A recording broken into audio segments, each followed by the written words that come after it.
Genesis 31, Jacob flees from Laban's house. Hello, welcome to the channel, the Holy Book Narration Bible.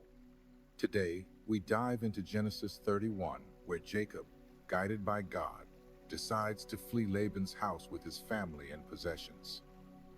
Get ready for a story of tension, faith, and deliverance. Jacob noticed that Laban's attitude toward him had changed, and the Lord said to him, "Return to the land of your fathers and your relatives, and I will be with you." So Jacob called Rachel and Leah to the field where his flocks were and explained the situation.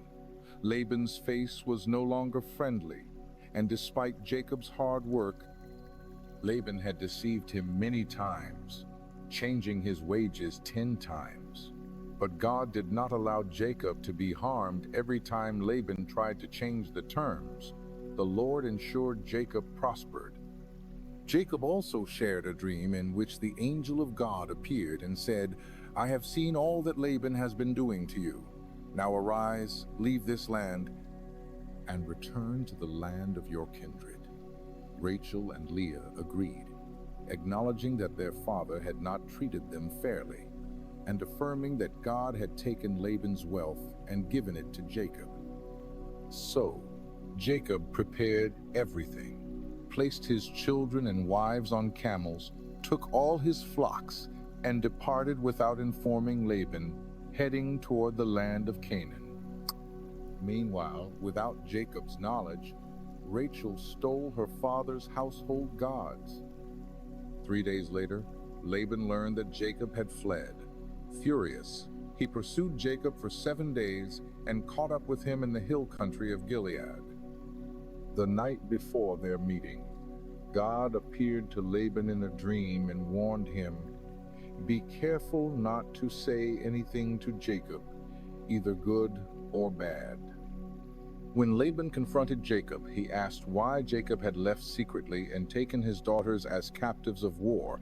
He also accused Jacob of stealing his household gods. Unaware of Rachel's actions, Jacob swore that anyone found with the idols would die.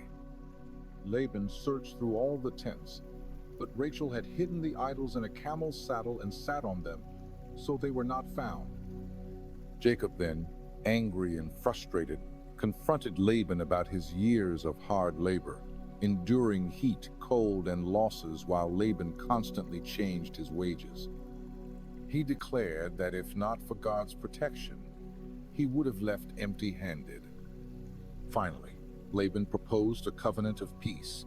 They gathered stones to set up a heap as a witness between them, called Gilead and Mizpah, and made a vow that neither would cross that boundary to harm the other. They offered sacrifices and shared a meal to seal the agreement. The next morning, Laban kissed his daughters and grandchildren goodbye and returned to his land. In the next episode, we witness the emotional reunion between Jacob and Esau, a moment of tension and reconciliation. Don't miss it. Want to go deeper into biblical stories? Subscribe to the channel, turn on notifications, and share this video so more people can be reached by God's Word.